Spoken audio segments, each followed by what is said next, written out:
afternoon, Hello, everybody. my name is Isabella Perez, Recreation Leader for the City of Socorro. Thank you for joining today's meeting. Before the meeting begins, we would like to remind our guests to remove all hats and silence all electronic devices. No destructive behavior or outbursts will be tolerated, and violators are subject to ejection and possible prosecution. Hola, mi nombre es Judy Rodríguez, secretaria de Planificación de la Ciudad de Socorro. Gracias por participar en la reunión de hoy. Antes de que comience la reunión, nos gustaría recordarles a nuestros invitados favor de quitarse los sombreros y silenciar todos los dispositivos electrónicos. No se tolerará ningún comportamiento perturbador ni exabrupto y los infractores estarán sujetos a expulsión y posible procesamiento. Good afternoon, everybody. This is the Planning and Zoning Commission of the City of Socorro, Texas. It is January 20th, 2026, 5:32 p.m. We call this meeting to order. Good evening, everyone. I want to welcome everybody to the, is this a special meeting? Special meeting of the Socorro City Council. It is now 5:32 p.m. and I call this meeting to order. At this time, if we can have everybody please rise for the Pledge of Allegiance.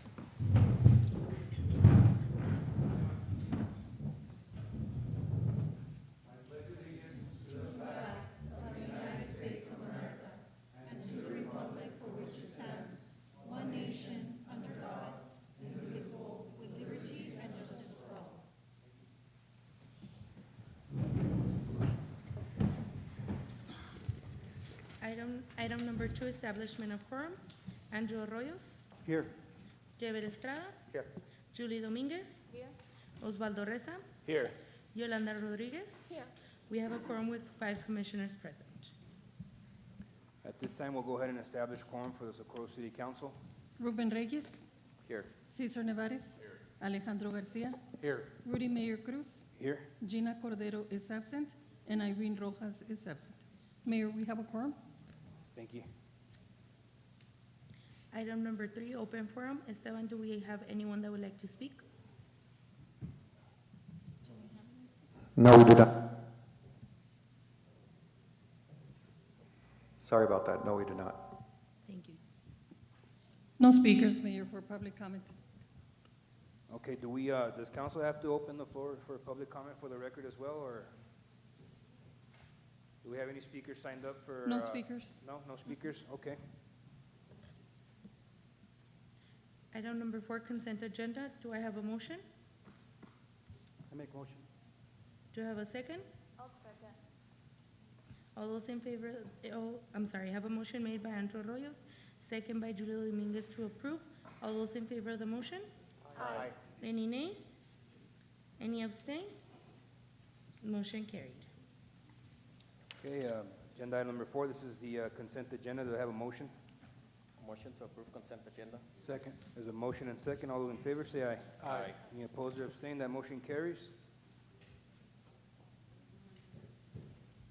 Item number 5, workshop and discussion concerning the Planning and Zoning Commission structure, bylaws, scope of authority, roles, and expectations. Ms. Uh, Rodriguez? I'm sorry, does Socorro City Council also have to state the agenda item as well for the record? Yeah, it's the same thing, but you can, yeah, if you would like to. Okay. We'll follow as, we'll follow the commission's lead on this. So good evening, Mayor and Council Commissioners. Thank you all for being here today. We're holding this joint meeting between the Mayor and City Council and the Planning and Zoning Commission in response to the request made at the last Planning and Zoning Commission meeting. At that meeting, commissioners expressed several concerns and areas of dissatisfaction and asked for the opportunity to meet directly with this council to discuss. Staff has worked to facilitate today's meeting so that we can have an open, constructive conversation. The purpose of today's meeting is for council to listen, ask questions, and engage in discussion with the Planning and Zoning Commission regarding the concerns that have been raised. We are also hoping to limit this meeting to 1 hour, so we ask that everyone be mindful of time and remain focused and productive in the discussion. With that, I'll turn it over to the Chair Commissioner, Mr. Arroyos. Good afternoon, everybody. So last meetings, we kind of had questions that we'd like to ask as far as what the role is on of all our commissioners. I think we're pretty much aware of what our roles are or whatnot, but I guess we wanted just to speak up a little bit more and be heard a little bit more as far as all these warehouses come in and stuff. And after that, I'd really like to pass this over to Mr. Estrada. Let him take lead on this one. Okay, Mr. Rose, thank you. So, it's been a couple of weeks since that last meeting, and it got a little heated on our discussion. Not heated, but it was a thorough discussion, right? And so, we're aware as a planning and zoning commission as to our role. I think Ms. Camilo and Ms. Body, the attorney, have done an excellent job in executive sessions explaining what our role is and the way the process works. I think we haven't spoken outside of planning and zoning, so what I'm going to say may or may not, the rest of this board may or may not agree, but the first question that comes to mind is, and I asked several people outside of this room, why the influx of warehousing? And I get different answers to that, right? So I'd like to see and have that discussion here so that we better understand why the influx of warehousing, and then we can go forward basically with an answer. The second part of that is, as a board, we're not clear as to what City Council is looking for as far as the path forward for Socorro regarding warehouses. And so the first thing that comes to mind is, and this is opinion, is, okay, warehouses, great, maybe, but keep them around the perimeter of the city limits, maybe along I-10, out way on the outskirts of the city limits of Socorro. But maybe the opinion is, on your end, that no, maybe we should just infiltrate and have them scattered throughout the city limit, as we've seen a couple of these pop up. Not very many, but guidance as to what you're looking for would really help us in making those decisions. We've seen a lot of warehouses come in the last couple of years, 2 to 3 years, and I can just sense that we're all kind of thinking that's enough. We hear it from our neighbors and so on.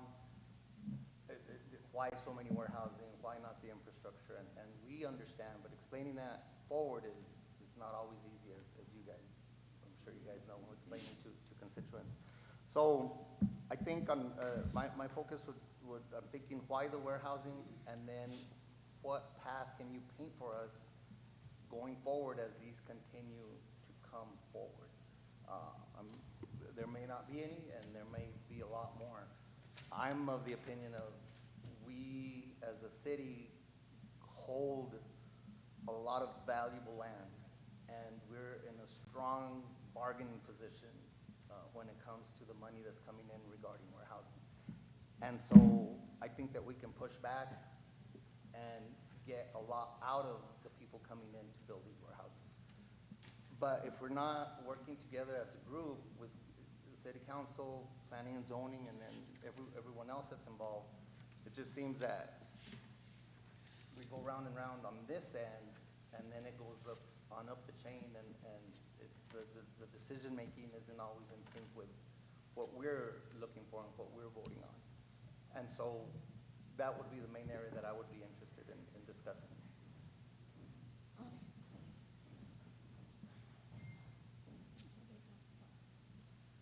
So we've got to wait, we lost quorum. We've lost quorum right now, so I think we need to wait until we have it.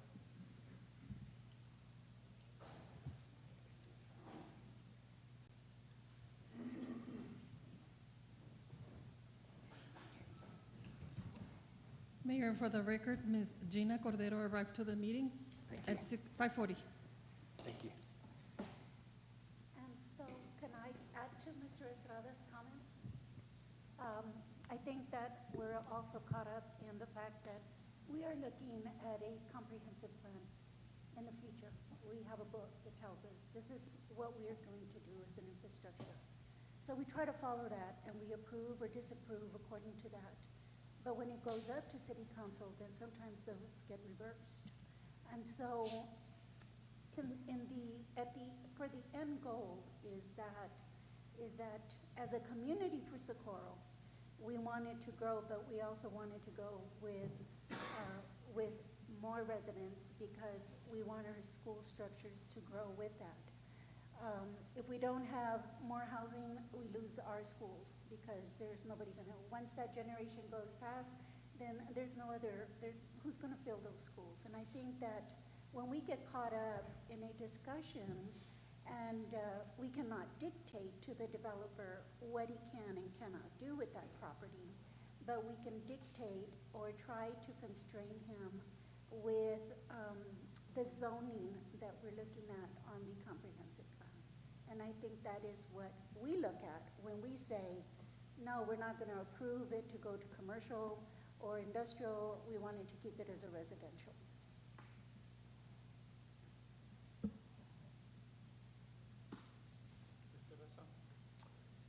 Okay, so I'm taking notes, right, as we go. First of all, did everybody get a chance to view the video? I think a lot of our frustration was mentioned there in regards as to what we come around, right? I mean, if you guys took the time to view the video, and I appreciate it, right, first and foremost, I think that's where a lot of our frustration might get answered on your guys' end.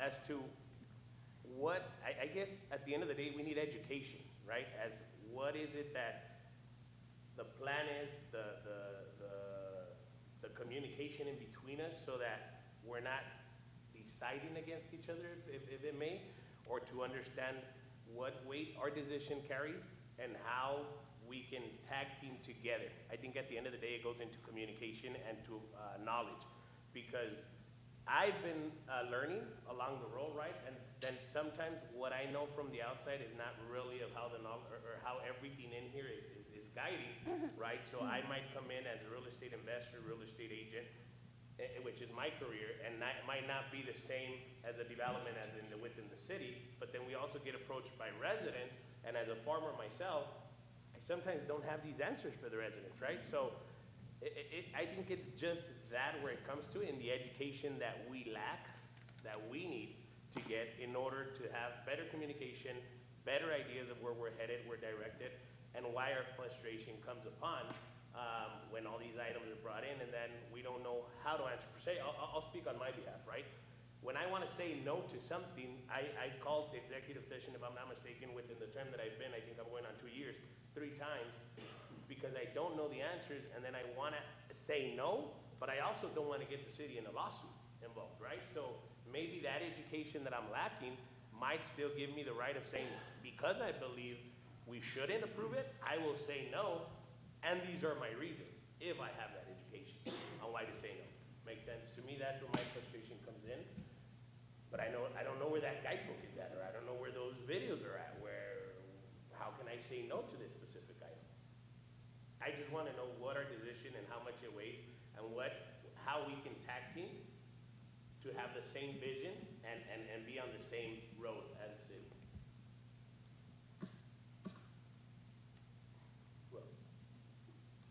I guess this is where the open dialogue begins, and I'll open up the floor with thanking you all.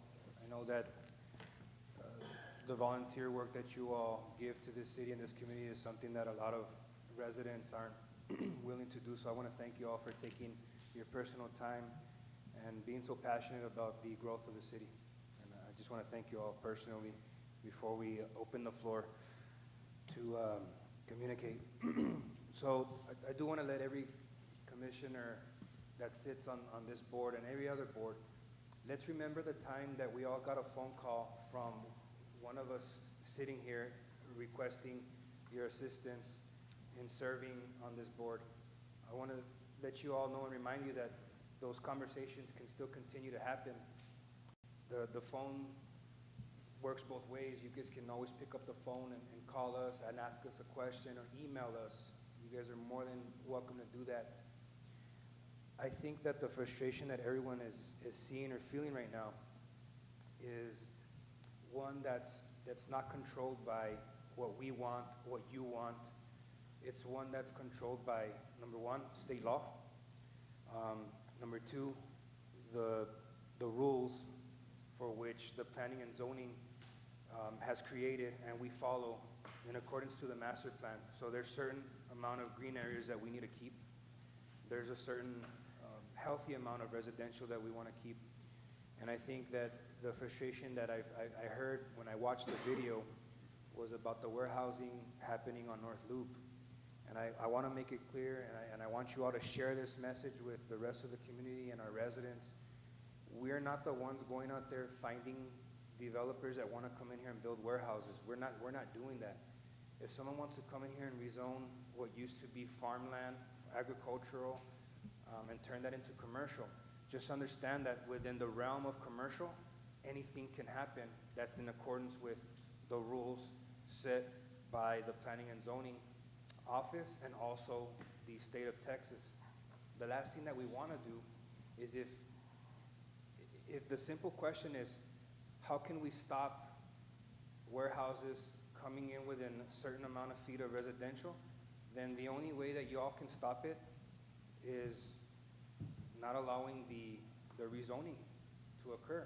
What I'm seeing in your videos, because I've watched several of them, is the zoning happens, and once it comes to replat, you guys want to change your mind and say, well, now that we know that it's a warehouse, we don't want it here anymore. That happens on this table all the time too, because we don't know what's coming until the replat comes. And I want to say about 90% of the recommendations that you all make, us at the table here, we follow that. When we see Ms. Quimilo's presentations and we see that the Planning and Zoning Commission has voted yes, more than likely this table has voted yes, because we come here and approach all of these meetings with the understanding that you have taken the time to review to make sure that everyone is compliant. So the only way you can deny a replat, so let's just say the warehousing that just got approved the other day, we wanted to deny it during the replat, which didn't happen and it wasn't going to happen. Number one, you all didn't meet the timeline requirements. Number two, the only way you can deny that replat is if, for whatever reason, those people, whether the developer or the planning or the engineering, was not complying with what the city of Socorro has in their guidelines, and they're not complying with state law. Since they comply with state law and the city of Socorro, it automatically gets approved whether we like it or not. So just so you all are aware, the last meeting, this agenda item was posted, the North Loop development that you all were very passionate about, or didn't seem to like much because of the area that it was placed. We didn't even get to vote on it either because it doesn't meet the timeline. And if we were to hinder the process, those attorneys, which they did, sent a pretty letter to the city of Socorro, to our attorneys, just so you all aware, because of the liability that it could cause. And the last thing that we want to do here as representatives for the city is see our residents' tax dollars being used to pay attorney fees and litigation.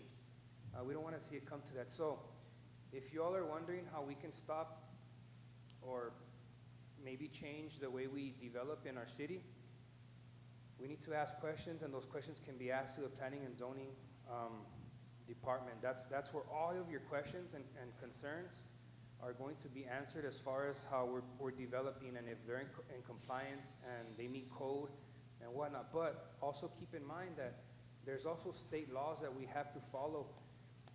A lot of people think that the city's developing all of these warehouses. We don't sit on a lot of property. The city doesn't own a lot of property. We're checkerboarded throughout the city, but we own very small lots. I think the largest piece of property that we own, aside from our parks, is the piece of property that's behind the Walgreens on Horizon Boulevard. That's like the only big piece of property that we own. Other than that, we don't own very much property for us to say we're going to develop this and that. But what's happening is a lot of the farming community, the agricultural land, it's been inherited by younger generations of people who don't want to farm. They don't see the value in that land. They no longer live in Socorro. Some of them don't even live in El Paso. They've moved to other places. And so what used to belong to their grandparents, it's very simple for them to turn around and sell it to a developer for 1.2 mil. And they get to bank off of that. And then you see all the pecan orchards being hacked down, which we don't like to see either. But there's nothing that we can do to stop that. Is it the progress that I think this table wants to see? Not necessarily. I think that it's the progress that is being seen because the developer is being compliant with the rules and regulations of the city and also the state of Texas. And also keep in mind that the transaction between land and owners is something that's happening between the current landowner and the new landowner, which becomes the developer. And so we see a lot of that happening right now throughout the old farming areas that we once had here in Socorro. And so the one that we just saw, and we understand your frustration because it's going to happen again, but over in Clint, they're going to remove about 90% of those pecan trees for another development similar to the one that we're seeing here in Socorro, but it's closer to the Clint cutoff. Do we like to see 2,000 pecan orchards being knocked down? No, we don't. Is there anything that we can tell the landowner? We can make recommendations. Hey, can you keep this facade of farming orchards around to kind of create a buffer around the building? Yes, we can. Do we have to? No, we don't. That would be the response from the developer. I think that they've tried doing it with this one here. Does it do much? No, it doesn't hide very much.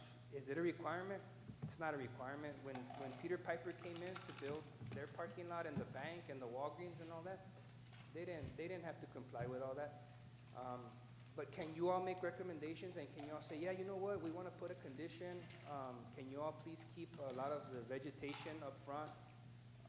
Our residents really like that. We enjoy it, and at the same time, it creates a buffer. They can do that. They'll work with us, but we can't force them to.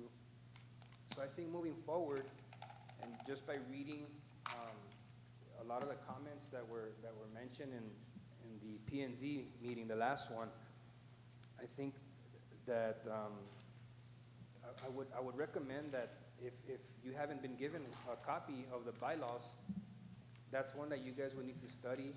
I also would review the master plan, as you stated earlier. That's the master plan that the city has created, and it was created with the residents' feedback as well. There was input from the residents and the community, although not very many people show up to voice their opinions or concerns, but we do it anyways. We want to know what type of growth Socorro wants to see. But as far as the commercial growth happening, if someone sells their land and they come in here to rezone, just understand that within, again, the realm of commercial, warehousing is one of the things that they can operate.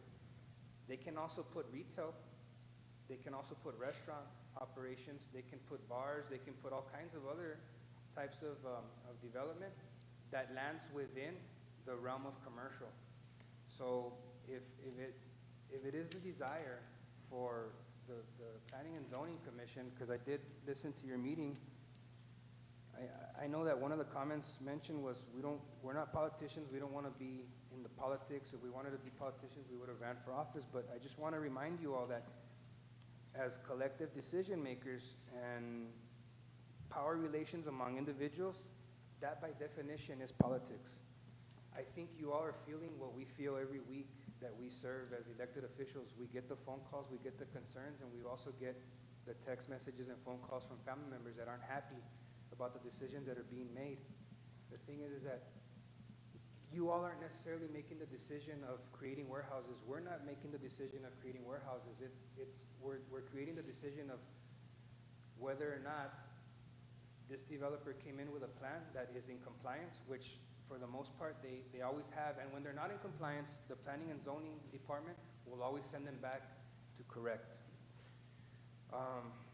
That's the easiest way that I could break it down. So if it is the desire for you all to see the agricultural stay in agricultural, then you all need to deny the rezoning of these properties. Or per se, at the moment of rezoning, we can make recommendations of not allowing warehousing. We'll rezone it, but no warehousing.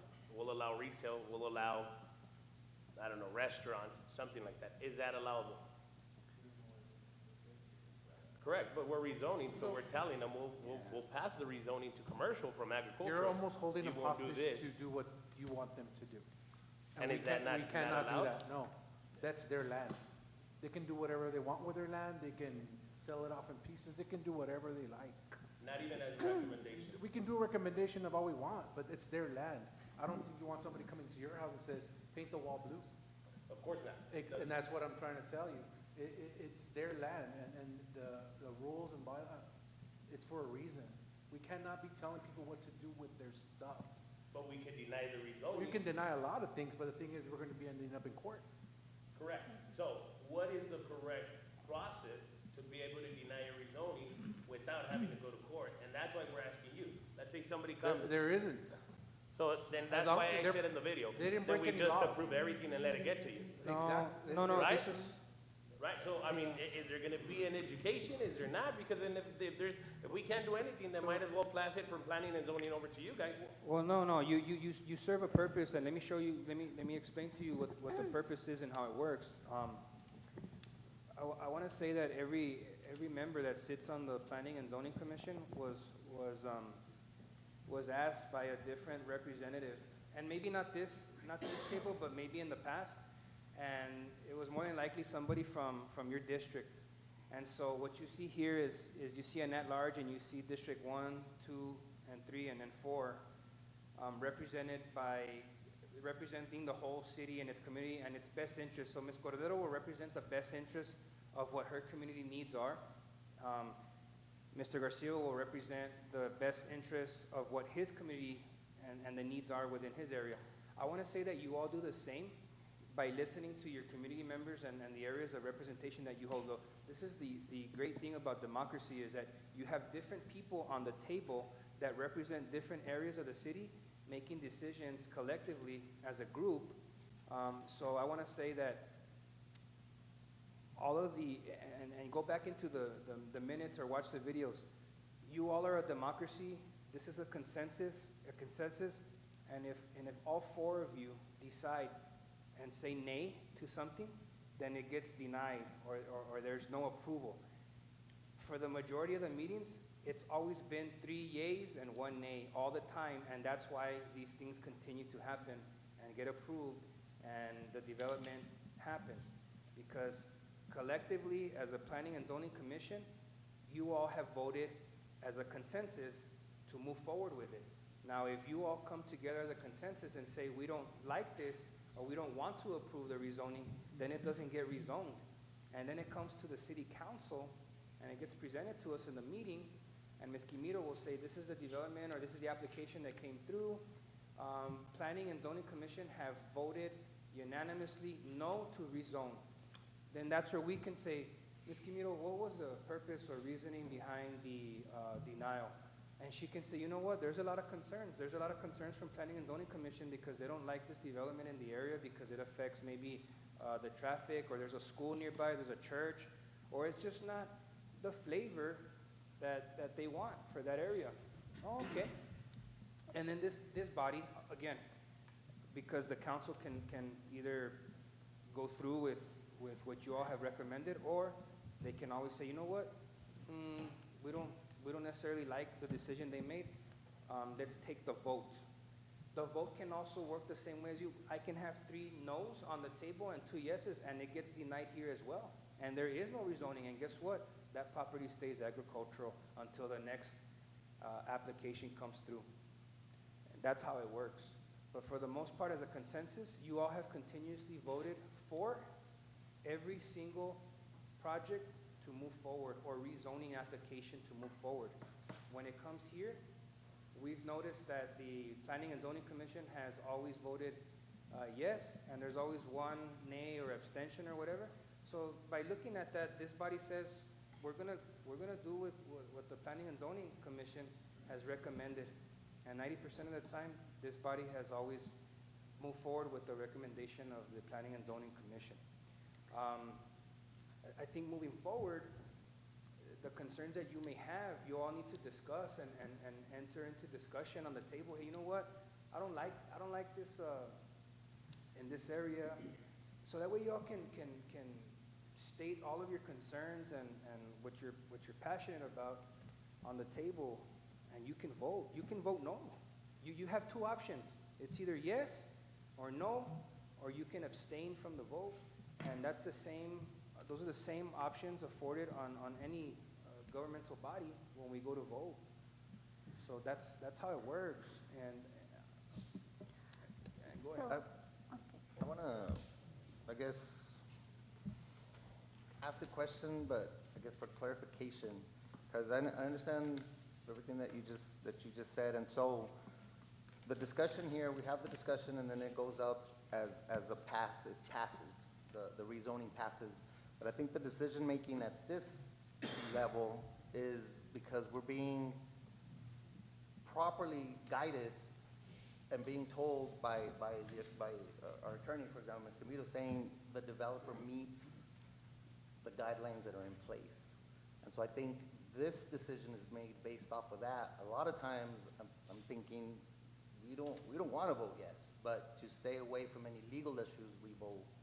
But it's my belief that if these go up to, let's say they're unanimous nays, they're 0 and 5, 0 for 5, and they go up to 0 for 5, we're fine in doing that. We can send it on up at a 0 for 5, but that brings it to the spotlight in front of you, saying, just like you just mentioned, why are they going 0 for 5, right? And most of these have been in 0 for 5 in the opinion, but again, we're thinking, yeah, they meet the guidelines, let's vote yes, even though we don't like it. And that's where the questioning comes in, because whenever, and those are very minimal, whenever we see something like that, we question. We question Ms. Camilo, give us a good explanation as to why they voted this way. I go back to what Mayor said. 90% of the time, we go based on your recommendation. Is that not so? Or do you not know that? oh, no, I think that, yes, I think we agree with that. We agree. But I also think that our recommendations and our approvals or denials are based on recommendations from our staff, the planning staff. And that's fine. It Okay. will continue to be as such. Right. And at that point, whenever it comes up to us, if we have questions, we'll ask at the time. So we So let's can go back litigate. to what we said earlier. Mhm. Let's communicate better, Right. right? Let's have a consensus here and work for a win-win situation. I think our biggest problem right now is just like this item that we had the last time. It was a ETJ property. Right off the get-go, we were told, we can't do nothing. We cannot do anything because it is not Socorro, it is county land. So when you have a developer that buys that property, we have totally no control over anything because that was not a rezoned property. That was not rezoned. He came up to a plot, but we couldn't say, okay, well, what are you gonna do here? We didn't call it commercial, we didn't call it residential, because we were told, recommended, that it is an ETJ property and we can't do anything about it. So how many ETJ properties are out there that we really don't have any say-so? So it's everything within a 2-mile radius of the city, and what the extraterritorial jurisdiction of a city means is, although the city of Socorro doesn't really have say in what can go up, what we do have say in is that they comply with our building and standards of code.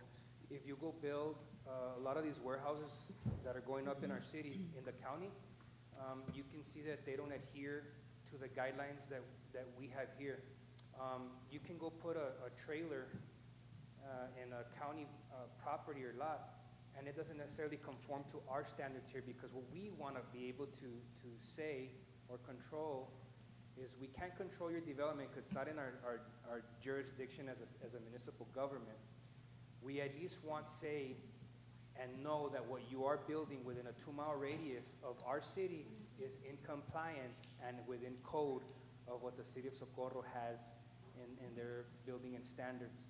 And the reason for that is if, for whatever reason in the future, we would like to annex a certain portion for whatever reason, whether it be for economic development or some type of right-of-way that we're seeking, we want to make sure that all that infrastructure that was laid in and that building already adheres to what we would have done, because in the county, it's non-existent, and it doesn't exist.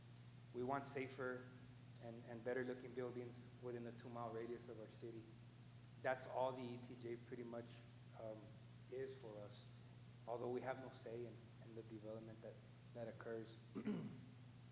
We're also very limited to certain development that takes place, although I will tell you this, if someone wants to put a liquor store within X amount of feet of a church or a school, see, that right there is compliance. See, a denial letter for replatting on something like that, you guys would hold teeth on something like that because it doesn't meet the standards, and that's a violation of what we would allow to happen here. The same thing goes for any other type of business, such as the smoke shops. We won't allow for those to go up within so many feet of a school. And I think a year or two ago, this city passed an ordinance not allowing any more of those types of businesses to establish themselves here. So if there's 4 or 5 that are currently operating in Socorro, those are the only 4 or 5 that can operate here until they decide not to operate within our city anymore. We can do things like that, but as far as us telling the landowner or property owner, don't sell to this developer because they're gonna move in and build a warehouse, well, we can't tell them that. And we're kind of blind, the way you feel that you're blind, because we don't know what's gonna get built. You all see it before we do, unless we're watching the videos. But you all get to see the development before we get to see it. We don't know what's coming until it's getting replatted. All we know is that a property got rezoned from agricultural to commercial or something else. That's all we know. And then once it comes to the next meeting, and there has to be public hearings being held and all that, because that's the process that it's given, then we find out, oh, they're building a Dollar General on Socorro Road. And it's more like, these are the options you have. Again, you can't tell the owner what you can do. Let me give you an example. The trees around the Pecan Grove, we asked if we could have some of that to keep what it used to be, right? And the owner agreed, went up to the new owner, they agreed. But think about those 2 rows of pecan trees. Who's gonna water those? Because that's the main reason why he sold. There's no more manpower to help him out. Who's gonna water those 2 rows of trees? No one is. And they're gonna come back and take those out as well. Watch.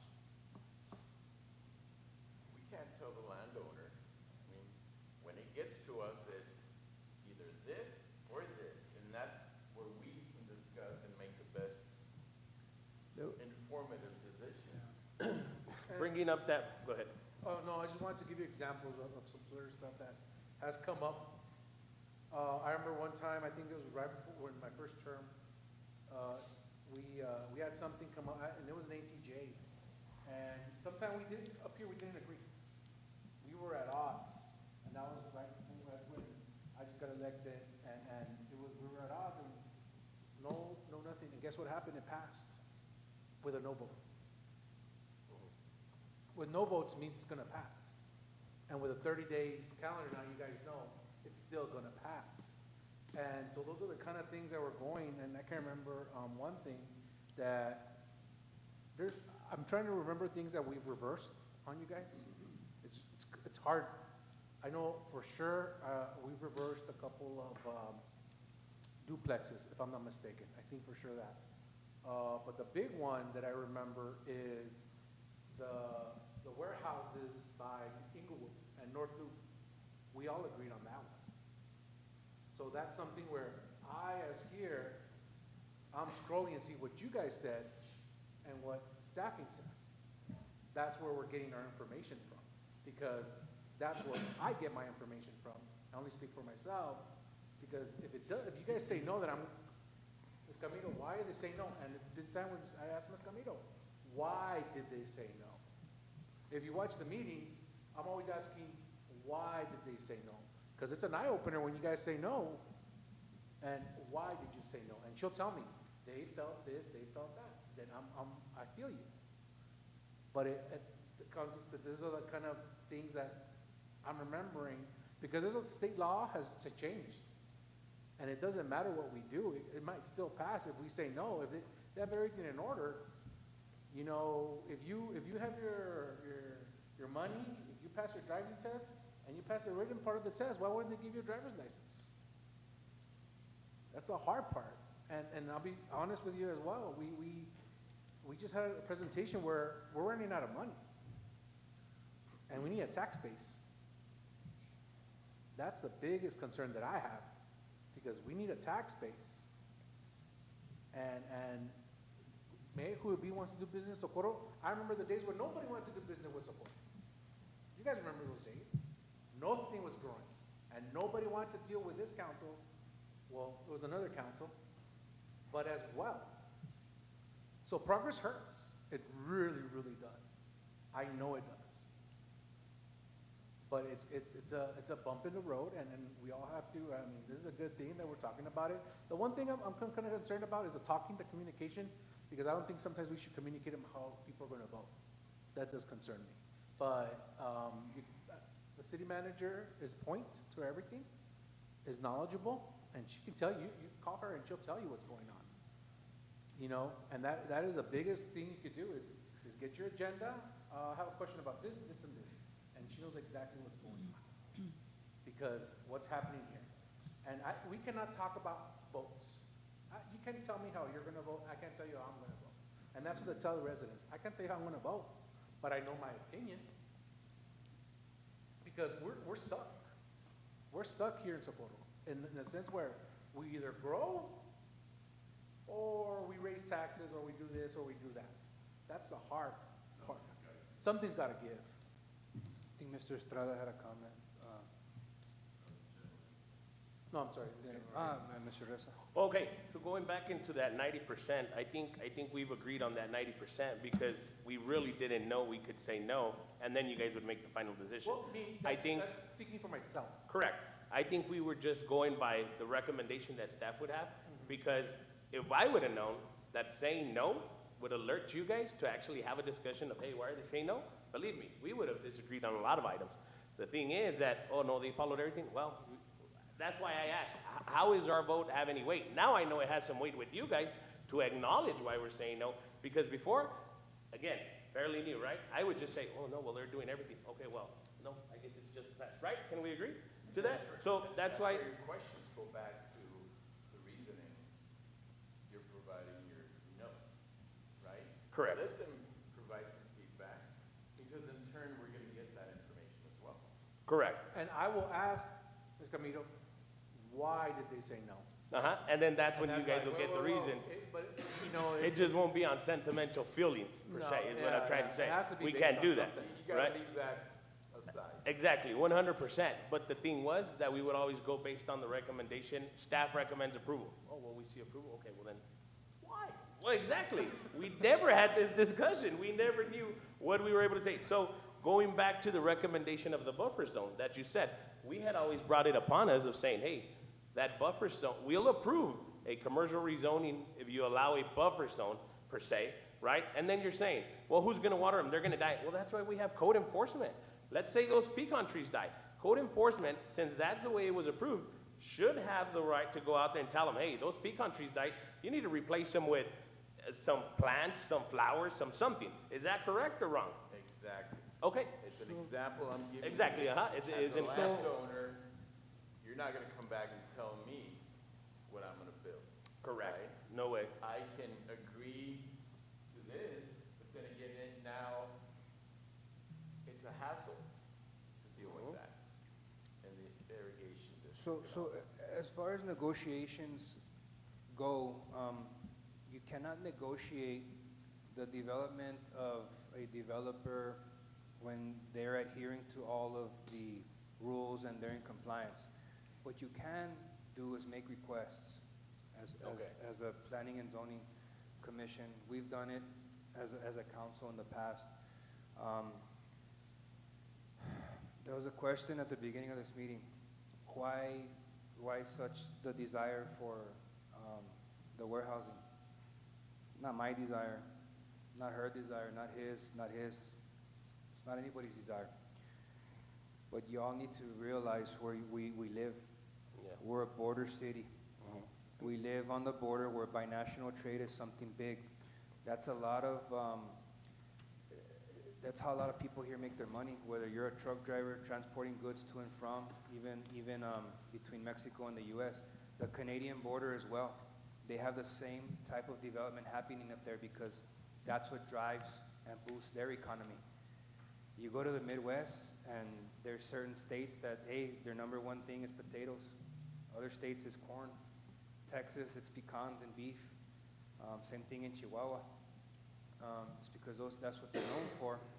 And because of the area that we're situated in, the influx of warehousing is growing in our areas because it's an untapped market. City of El Paso can no longer grow anymore. They've already reached their max development. Our rates are way better than the City of El Paso's rates, which is why we've set up foreign trade zones to make it more enticing for folks to do business with Socorro within the foreign trade zone because of how close proximity we are to the border. Not all cities can do that. And it's just something that I believe the city has taken advantage of. Does our tax base grow? Yes. I'd like to see a lot of our infrastructure needs being met with the tax base being offered from commercial rather than the residential. Right now, we are backwards on tax base. We're seeing, we have 70% of our infrastructure needs, like our streets, our sidewalks, our parks, police, and public works. 70% of the money comes from the residential taxpayers. I need that to flip to where 70% of our tax base is being built by the commercial. Let them pay for our parks. Let them pay for our road infrastructure and needs, not the taxpayers. But I can tell you this, if Socorro doesn't see within the next 3 years more commercial, whether it's restaurant, entertainment, retail, any type of business that's going to feed into our economy, we will be forced to raise taxes. I'm not a genius on this. I'm just seeing that because of the residential growth that we're seeing right now, there's so many homes being built. That's more police, that's more public works, that's more sidewalks, that's more lighting. All the lights that you see out here, we pay for them. As taxpayers, we pay for them. Any vandalism that takes place at our parks, we pay for it. So the more parks we create, guess what? It's more work for us to do. We're like a family that keeps having kids. We're growing and growing and growing. Guess what? Mom and dad need to make more money. How are we going to make that money? We either get another job or we find other ways to bring in that money to the house. So I'd rather have it come from the commercial rather than the residential taxpayer paying for that. But it's not that we have a strong desire for warehousing. I can tell you that right now. We don't like to see pecan trees being knocked down. It saddens us all to see that happen. But it's the harsh reality of what once was a farm, and they're no longer to farm what they used to because the depletion in the aquifers and the water source is not what it used to be. The water is salty. We've seen it here in multiple presentations by local farmers. And at the end of the day, I'll tell you what, nobody's grandkids wants to climb inside a tractor and go work out there for hours in the hot sun. They'll tell you that right now. They're happy driving their Teslas somewhere else outside of the state of Texas, and they'd rather sell grandpa's farm because they're going to get some money for it. And then the developer buys it, and the developer who's not even from Socorro, they just develop it and they go back to wherever they're from. And collect. But how we can take advantage of that is from the tax base. Does it have to be through warehousing? No. It can be through other sources, which is why we've been working so hard to generate revenue other ways, through the manufacturing that we are seeing and we're bringing. We're also creating jobs. The Fort Bliss contract, believe me, we are working so hard to bring in and generate revenue other ways than just building warehouses. The thing is that more warehouses are going to be built in our area because there's more land that the city of El Paso no longer has anymore, and it's coming this way. And that's what Trust we're me when I say I'm right next to the Pecan Grove that's going away. And that's the main reason why we bought there 35 years ago. We built right next to it. And when Mr. Stubbs came over and asked, well, these are the options we have. I'm fixated on trees. And that's exactly what I said. I said, let me tell you my story and the reason why we bought here. I said, is there anything you can do to save some of these trees? And he said, the smaller ones that have been there for 9 years, I don't know if you've seen that chunk. He tells me they're gonna leave those, right? And then said, well, let me do that border of the trees there. But then again, he came back and said, the problem here is the water and folks that don't want to work the land anymore. I'm being forced to sell. And I said, well, why don't you pluck them out and take them to Favens or Clint? He goes, it's expensive. And I can't afford it. He says, I'm older than you. I don't have kids that could take over the property and continue farming it. At that point, you understand and say, well, the ball's on my court. Do I stay or do I sell and move further up?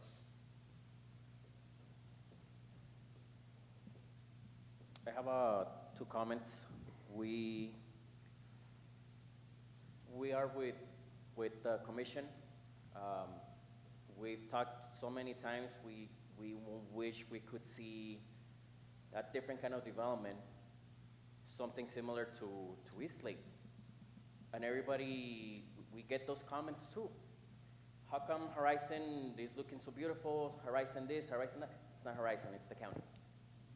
It's cheaper for them to build in the county. That's why they build all those stores. We can do so much, but we are trying to limit those warehouses. In November 26, 2025, I brought an item, and it says, discussion and action directing city staff to research and prepare an ordinance. The council's consideration restricting development of warehouse facilities within 1.5 miles north and south of Socorro Road within the city limits, preserving the historical and cultural character of the Mission Trail and protecting the health, safety, and welfare of nearby residents. We try to do as much as we can. And I know Mr. Perez told me that we couldn't do citywide. Mr. Perez, sir? Yes, sir. And will you tell me the reason we couldn't do this citywide? Because we do have a comprehensive plan in place, and so we want to make sure that we adhere to the comprehensive plan. And so that we are able to, we can limit them in that regard. But again, if the zoning is appropriate to the building that be proposed, the city has limited recourse in saying no to that. Thank you. And I've talked to a couple of people when we go out of town, and there's these firms, I guess you want to call them, and they promised me that they were gonna try to bring more restaurants, more stores, but it's a promise, and that's unfortunately that's the growth we are getting, even if we don't like it. So a lot of folks and residents have asked us, well, why don't we have this, why don't we have that? A lot of the restaurants and stores that we want to see in Socorro, they do market analysis. The median household income doesn't look like what it looks like up there by the golf course. Okay, our people don't make as much as they do in certain parts of the county or the city of El Paso. So we won't see certain stores until there's enough rooftops, and what that means is more residential. There was talks about bringing a certain coffee joint that everybody has probably purchased here once or twice in their life. We're still waiting on that one. It's finally coming because there's enough rooftops. They've seen a market analysis saying, yeah, Socorro can now afford our coffee, we're gonna bring it. But this is why it's so important for us to keep up to speed with all of the House bills that are being passed. I wanna read you all something. This is House Bill 2559. This was signed into law passed last summer by Governor Greg Abbott. It now restricts how city councils across Texas can impose moratoriums on development. So we can enact a moratorium, which means you can stop all development, and all of the applications are frozen and stuck in that department there until we can finally say, we've met our infrastructure needs, we can start growing again.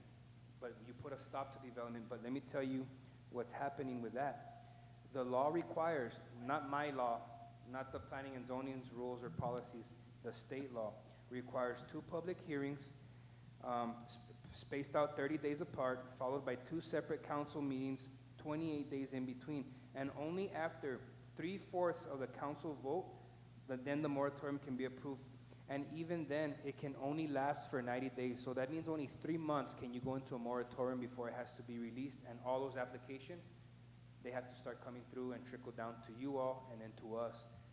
Before that, moratoriums could last as long as the city wanted to. But what happens is a lot of developers who have lobbied for this to discontinue up in Austin have somehow got it passed through this bill, which puts some constraints on what we can do as far as holding up development. So whether we like it or not, it just comes at a slower rate of speed because of the House bills that protect the developers as well. Very difficult thing to swallow, but I thank God for giving me a throat big enough because we've had to swallow quite a bit in the past couple years here in Socorro. And I know we're experiencing some growing pains, and it might not be the growth that we'd like to see, but I can tell you that for the future and the younger generations, I think they're going to be happy with what's coming. They're no longer having to travel outside of the city and leave their money out there. I'm trying to build a city to where we have a good mix of everything. I want to see the restaurants and stuff like that. It's coming. I just don't know how fast. And everybody thinks that as they go up Nuevo Hueco and they hit the big marketplace there, that's Horizon. That's not Horizon. That's the county. And the Amazon and all that, that's the county. Horizon doesn't start until you get to the golf course. You get all the rich people problems up there. Golf balls in people's backyards, that's what they're complaining about. We're complaining about other things here. They're only about 8 to 9 square miles, and Socorro is 22 square miles. So I've told the mayor of Horizon several times, we have people that own land about the size of your whole town there. And it's still a town, it's not even a city. But at the end of the day, I think that some of the frustrations that both these tables feel are just things that are beyond our control. And all we can do is state our opinion, concern on the table, but does it do us any good? No.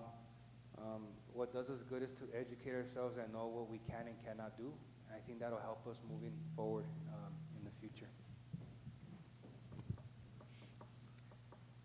Well, I don't have anything else other than I think we want to thank Council for listening to us today. I think it was a very good conversation both ways. I think both of us, or most of us, have learned something from this.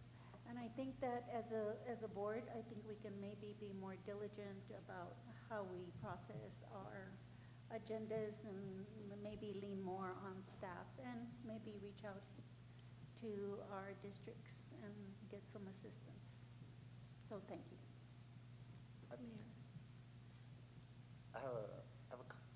Go ahead. So I just want to make some clarifications because I know Mr. Reza is saying we can just vote no, right? So there's things that limit us, right? That's why we recommend approval for some of the items, right? Because even if you vote no, then you're going to have that 90% drop to like 85% if we're in violation of any laws or regulations. Now, once you turn into the ETJ, the county has no zoning jurisdiction, so they can't ask for any type of zoning. All we can do is request them to use our subdivision ordinance and make sure that they follow that ordinance. if they're following that ordinance, staff is saying, okay, they met this, they met this, they met this, there is no reason why we can't deny them based on how we execute policy. We're not the policymakers. We just execute the policy and make sure that we are complying with what the law requires, right? Once, and like Mayor said, the legislation right now are ripping municipalities of our powers. They're becoming more pro-development and really not allowing us any, and I mean, this next legislation is gonna be a hard one because they're really ripping us from our powers.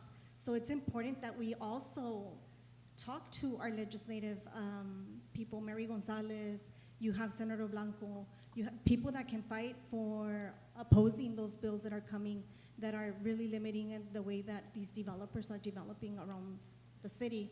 But we always, staff and legal will always recommend what has already been approved, right? If there's changes that you think might come to council for, hey, we need a change in this ordinance, that's where you can talk to council. That way you can change policy and then we can go that route. Now, touching a little bit about zoning, that is the time, like let's say there's a property that's agricultural, that is the time to deny. Once you approve it, you can't stop that development. Once it's approved to ICMUD, it's approved for residential, it's approved for commercial, at that point, it makes it a lot harder to stop the development because you are making them lose money based on the zoning that they have. A lot of these people that buy property, they first want to guarantee that their property is zoned properly before they make that investment, right? So it's at the zoning level that you have a little bit of more authority because once it's zoned, our hands are tied, right? So that's, and again, my door's always open. If you ever want to sit down, I can provide you some information. We can have a workshop and talk about these issues and the frustrations that you're having when staff is telling you, well, no, we need to recommend approval because we're meeting all of the guidelines. That's all I wanted to add. Thank you. Can I add something, Mayor, if it's okay? Sure. I just want to also clarify a few things in following the city manager. And I have these discussions with planning and zoning thing all the time. So some of this you guys have already heard on repeat or heard it last week. A few different things. So some of the things Planning and Zoning Commission does have discretion on. Sometimes when we talk about those things, like rezonings, you have more discretion. But things like preliminary and final plats, those are by the book. And I think that was one of the last things whenever I show you the factors. And to me, it's very by the book on the legal issues. Is here's the 10 things. If they have it, planning and zoning will tell you they're missing a soils report, they're missing a something or other. But if they met all those check boxes, the state law basically pushes those through now and in a small time period. And city council is also bound by the same thing, whether or not you guys like something or not. They have the same timeline. They've got 30 days. They have to look at the same factors. If they deny something, they've got to state it. So, you know, it goes through the same process. So that's issue number one. Number two is, I always say this, and maybe I've said this in front of city council too, is when you have applicants, as the attorney, I'm always worried that they get a fair shake, a fair hearing. So you have to pretend every time that they came that you don't know them. This is the first time you've seen them. Because if they don't, they can say, well, I didn't get a fair hearing. Well, that's, you know, there's due process under the law. It's like, I think I always mention this, it's like when you go to court and the judge hears your case for the first time. He might know who you are, he might have heard about you, but he has to pretend that he's hearing he or she should hear the evidence, go which way they want to, and then come up with their own opinion. And if they can't, then they're probably biased and they shouldn't hear your case, right? You're not getting a fair shake. And we do that here in municipal court. You got a traffic ticket, you know, you get to be heard. So in planning zoning, if an applicant comes, you got to hear their application. You may not like them, you may not like warehousing, you may not like the type of business they do. Some of the time, you know, I can't stop you guys because everybody has a strong opinion, I think, on different things. And as a lawyer, I'm not the thought police to tell you what to do, what not to do. I just have to guide you on the legal issues, right? And that's where I stop. I have to keep my thoughts to myself. But a lot of times I would say if you can restrain yourself from, because you don't want to say out loud, because if you say something And again, the bigger the developer, these people are savvy, they will come in with their teams, you've seen them, they've got engineers, they've got lawyers. I know generally who their lawyers are because I hear from them after a planning zoning commission meeting. Hey, here, what happened? And they watch the videos, they go back and watch the whole thing. And again, lawyers are smart, I know what they're doing is they're gonna pick through and find every little problem they can find. They'll start with the agenda, see if it was posted correctly. They will see if the backup, there was something wrong. They'll watch the minutes. They'll take every word that you guys say. They can turn it around. You know, smart lawyer will come up with something. And so that's why I'm very kind of careful as we're going through this. I'm aware that who we're dealing with, what's the exposure. A lot of these things we discuss in executive session, so I can't, you know, put it out out in the public session. But we have to be careful, and I think usually my recommendation, again, on the legal side is I'm looking through, once it goes to planning zoning, what's city council gonna deal with? I advise Jim, we go through every item on planning zoning items, and I can tell you about 90% plus is getting approved because I'm going through it with Jim before the meeting, and I'm also alerting Jim, hey, this might be a problem, there might be an issue. And this leads to the last thing. You know, I think we can probably help planning zoning commission. I heard a bunch of your questions. We can educate you more on what you can do and can't do, and maybe we'll do that in one of the next sessions here. As we go through the bylaws, I'll go through some of the state law with you, and the city ordinances and the city charter, which says planning zoning commissions, this is what you can do, this is what you can't do.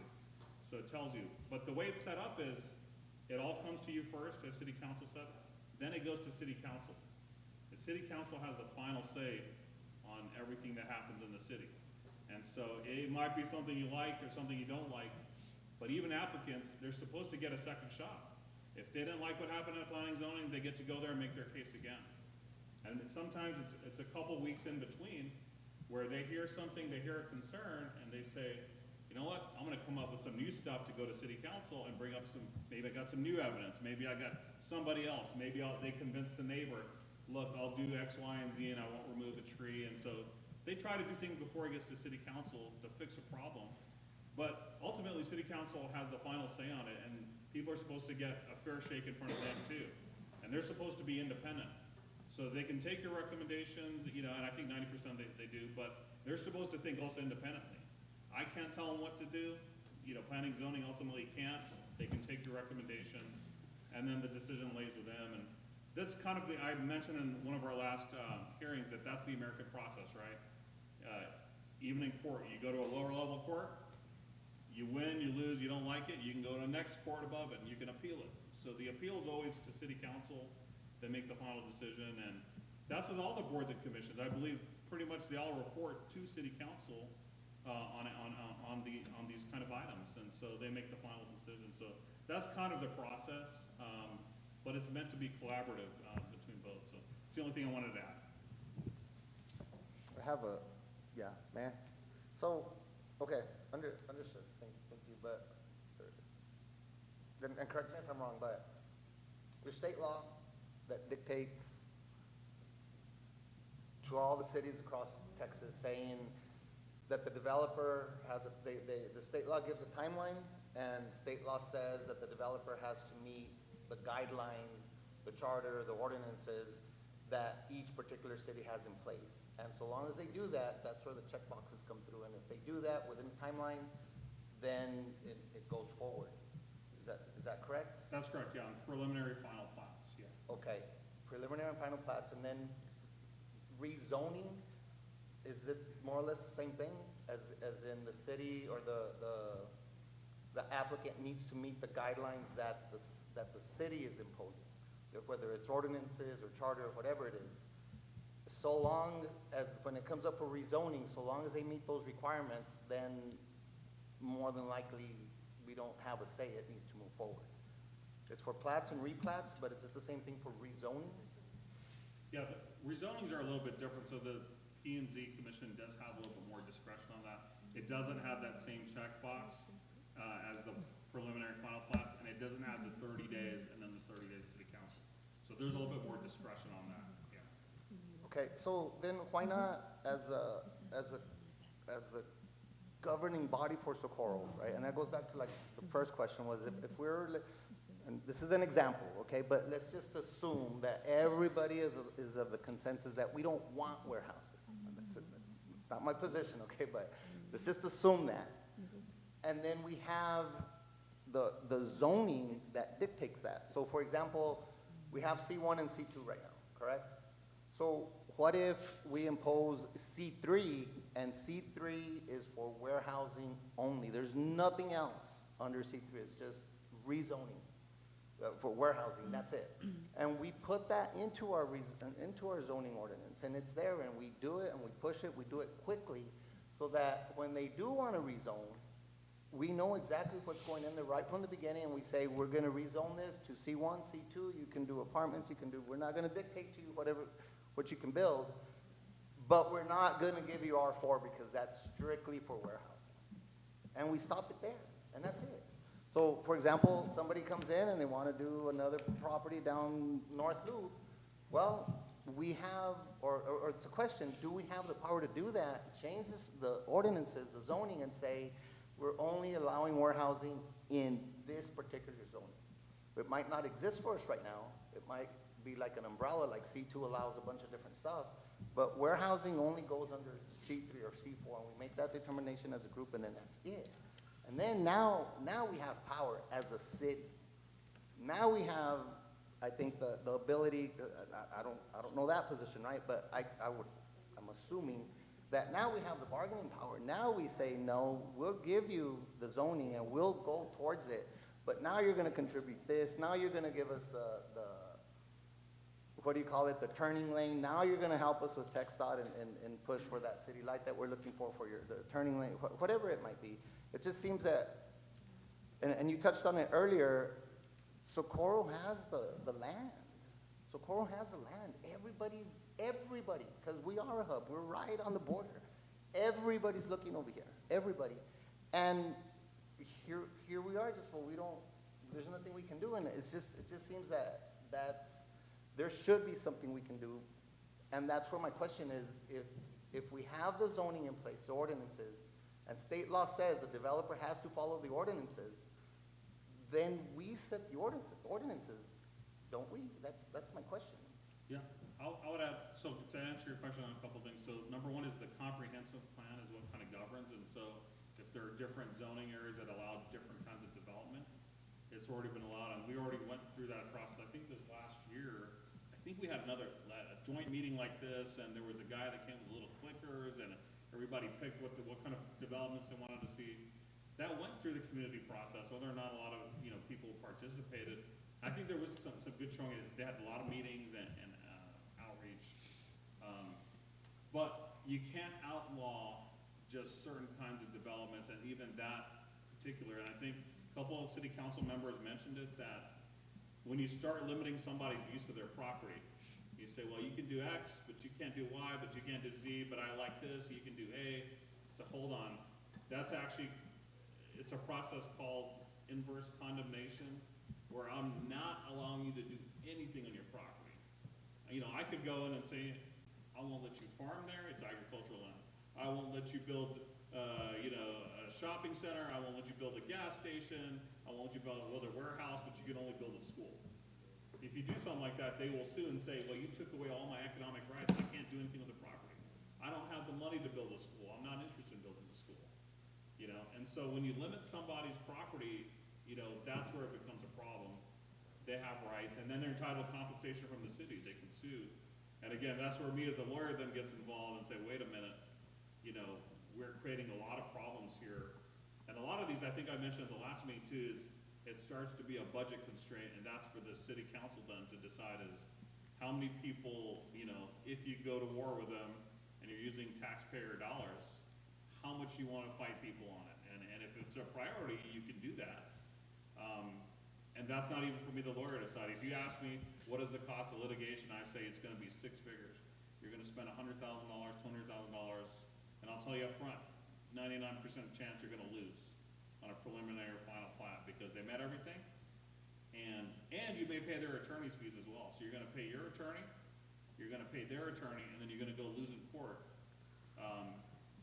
and lose very quickly. Those kind of things, again, the legislature has made it very easy for developers That's just the climate we live in. So, you know, we have to kind of be very careful with that. You know, again, as a lawyer, we're usually the negative Nancy's. I'm worried about everything, you know, I'm like, you know, I'm not the business person. I'm not a risky person. I'm here to advise the city on its risk and what you're taking. But we got, you know, we have to be careful now. You can always not listen to the lawyer and not take my opinion. I'm not offended, but I'm here to at least guide the city to help it stay out of trouble, because those things, you know, can cause issues, so. Understood, thank you. I just, from this position, from this board, I just see a year down the line, 3 years down the line, the way the ordinances are written down right now, state law, potentially, we're gonna, it could be that there'll be scattered warehousing throughout Socorro. Maybe at some point it gets saturated and people, you know, developers stop asking for warehousing. I don't know that business side of it, but that's just what it seems could be possible if we don't find a way to stop it, right? And so, you know, it's an opinion, my opinion, that I think it should be limited to the perimeter of the, you know, close to I-10, close to Loop 375, and whatever other major roads are being planned for the long term, 10 years out, 15 years out. But within the community, it's just. So me and Mr. Cruz are part of this legislative group where we go to Austin and meet with people, and we meet with other people that aren't from El Paso to do certain things, help us with certain things. And when you're over there, yeah, they tell you the world, but when you're looking at, we have no power. The cities have no power, as everything's coming through, and if you pay attention to the politics, they're taking all our power away. They want the state to rule over everything. And if you have money, then if you're a contractor, then you're gonna profit. And that takes away a lot of our power to what we're gonna do, because, you know, if it's funding, if it's not funding, but we've seen it firsthand where we're like, please, I mean, he had to make an emergency trip for certain funding, because it's just not gonna happen for us. And if you pay attention to politics in the state, that's the thing. They're gonna get rid of property taxes, or they want to. Then what do we pay? Where's our budget? Mr. Cruz did say 70% of our budget is from property taxes. What happens then? What happens to the city? So, I mean, yeah, if we could, we would. But we have to keep this city afloat. We have to make sure that our employees are paid, that our streets are paved, that our grass is cut. Those are things that we think about every single day. And if it was, I've talked to Ms. Rodarte, I used to call it a dream killer when I first started, because I'd be like, let's do this. No, you can't. You know, I actually had a correspondence with HEB for a while, and they won't come down here. I don't know. And I remember somebody once telling me, Taco Cabana won't even come into the city. The movies won't come into the city. We've been wanting a Starbucks for the last 10 years. Ask Mr. Perez.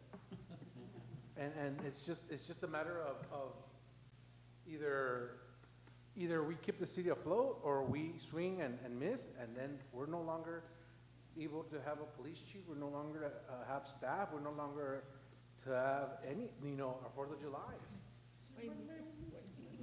You know, sorry, Chief, I didn't mean it like that. It's just a manpower. And the thing is, one thing I'll tell you right now, and anybody, whatever they want to say, what do you want more is cops. Because they want those 911 calls answered like this. No matter what spectrum you're at, they want their cops like this. They want the public safety like that. And I'm telling you, it is what it is. And they don't want to pay taxes. And the thing is that the state will fund police officers, and they'll fund law enforcement. And that's where we're at right now. And that's just a political climate in a cinch. Because guess what? Businesses want to grow, and people want to make money. We're in a very capitalist time right now, where people are going to build to make money. not because it feels good, not because it's, oh, let's build this. No. How much is it gonna make me? We had a baseball thing going on for a while. It didn't work out because they wanted this, they wanted that, and they wanted this, the city to pay for it. As much as I love and bring youth sport to the city, we can't. It's just it's just facts, and it really hurts. And just, you know, I understand you guys, I understand your point, but God, on this side, it's just so, we're tied up. And either we find ways to bring money in and keep everything the way it is, or we say, you know what, we have to find other avenues, and that's gonna be on the taxpayer. And I think you hit the target point, right? Like you said, you have no power as a city. Same thing here. I think to us, since we don't understand the whole aspect on your guys' back end, right? What we're saying is like, since we have all the land, right? Why not? We're not against warehousing. It's just at the right place. But per se, since there's no zoning or no nothing that, oh yeah, you could do warehousing, but only here. But like you guys say, we can't tell anybody what to do with their land.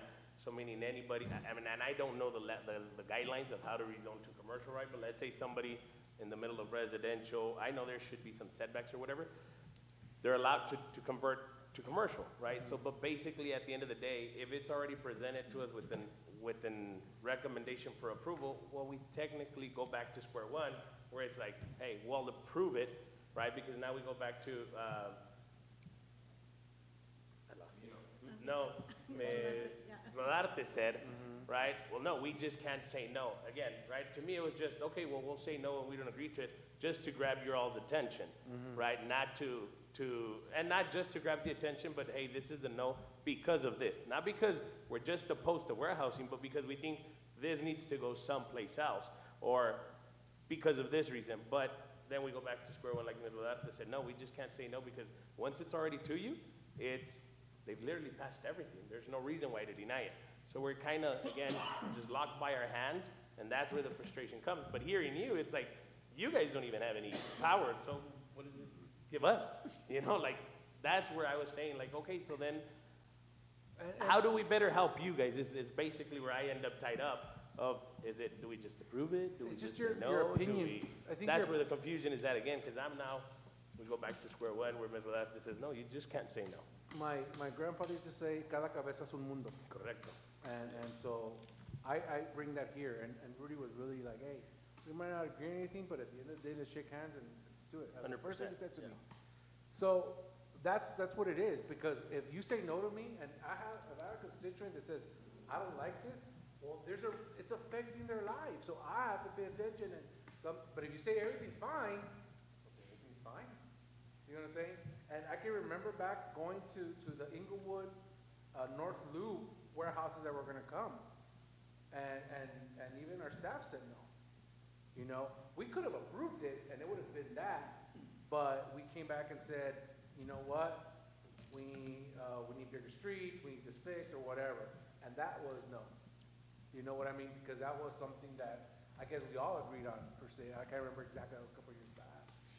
But if you say an opinion about something, then somebody has to pay attention, because I thrive on the information at hand. That's what I thrive on. I just don't want to get the city in trouble, because again, we are the face of the city per se, right? I just don't want to mess up and say no to something because of what we believe, right? But then I'm going against what we should say, if that makes sense. But you can also say, as per planning and zoning, as for our staff, we're gonna amend, we want this amended to a certain way, or this should be done. We might not be able to say no, but we can also say, we want certain things to go with it. You know, because they're gonna ask us for the world, oh, I don't wanna have to build 100, so give me 50 parking spaces. Okay, well, what can we work with? And that's the way it works. I mean, I'm guessing, right? But we've done that where we don't charge people, we won't pass permits, we don't do this, but at the end of the day, how are they gonna help us? Yeah. So, but your opinion is super valid, is super important, because that raises my eyebrows when I say no, well, why? And then Ms. Camilo has been there, she's like, As long as we don't get in trouble, right?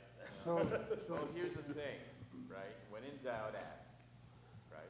There's a saying in corporate that says, it's the 5 whys. You ask, if you're not agreeing on something, ask why. Don't respond. Not up to par. Why? Till you get the right answer. Don't forget, 80% of our problems on this earth are caused by lack of communication. And when in doubt, ask, is all I ask. Right? so I mean, we're all human, and sometimes we think with our brains, and sometimes we think with our hearts. And so moving forward, just understand that you guys are operating in a capacity of being able to make decisions. And when you say, I don't want to do something that gets the city in trouble, well, that's why we have legal in the room, and you can always ask legal a question. You can ask our city planner a question. Let's refrain from using certain, or making certain comments when they're personal. And if they are personal, just say, in my personal opinion, I feel this, this, and this, because the people that are sometimes being represented in here, like the engineers and their attorneys who are watching, they only see you in your capacity as a commissioner of this Planning and Zoning Board, which is why it could potentially trigger the letter being sent to our attorney when we say certain things. Let's be smart about the moves that we make, but also realize that the power that you have, it can only be exercised if you know what you're doing on the table. And if you don't know, you have your resources here. And don't be afraid to engage. And the last thing that I want is for any commissioner serving on any board or commission to feel obligated to doing something or making a decision that they're not comfortable with. Because at the end of the day, you all are more than happy to walk away. But then where does that leave us? It's very hard to fill those positions. But at the same time, I've listened to your comments and concerns in the video. I don't want you guys to feel anything. But understand that we develop, and if we like it, doesn't mean the person on the other side of the city has to like it. And I can almost guarantee you that everybody in here has been to a Chihuahuas game at least once in their time, in their lifetime. A lot of people didn't want that stadium to come. Do you think we were over there advocating for them? No, we didn't care. We just saw the baseball stadium going up, and we thought it was a good thing for this region. Maybe warehousing isn't something that the people in the county or other parts of Socorro say, hey, that's really cool. I can tell you this, though. Everybody from the economic development departments of the county and the city of El Paso, they're looking at us because they're seeing a more progressive Socorro than they've ever seen before. And they're liking what they're seeing because we're employing people, we're creating jobs, but we're also creating an economic driver that we never had. It's tough times right now for the state, for the county, and for the economy, where we've, in the past, have relied so heavily on them. Those monies are no longer available. The state of Texas is growing, and I can tell you that we have people moving in from other states, which is why our residential growth has peaked, and also people moving in from other countries to the state of Texas. That's another reason why the residential growth has peaked. So it's just something that we're going to have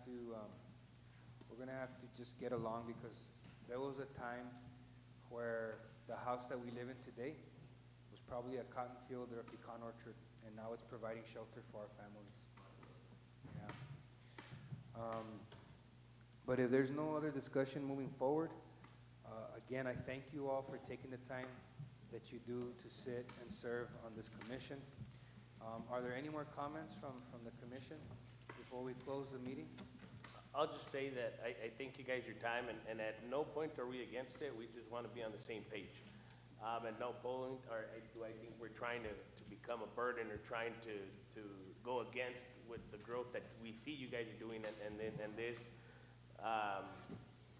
board, right, I think it's one of the ones that has impacted the most, right? I mean, you don't call it board, but the table, right, per se.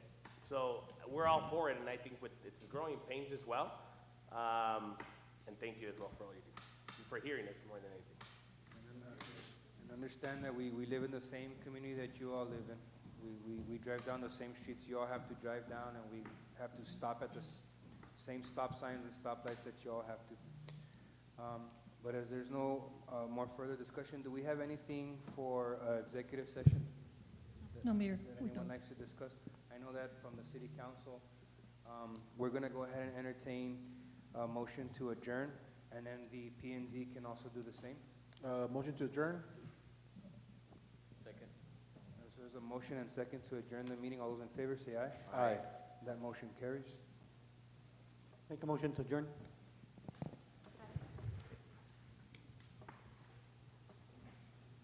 I have a motion made by Andrew Arroyo, second by Julie Dominguez to adjourn. All those in favor of the motion? Aye. Aye. Any abstain? Any nays?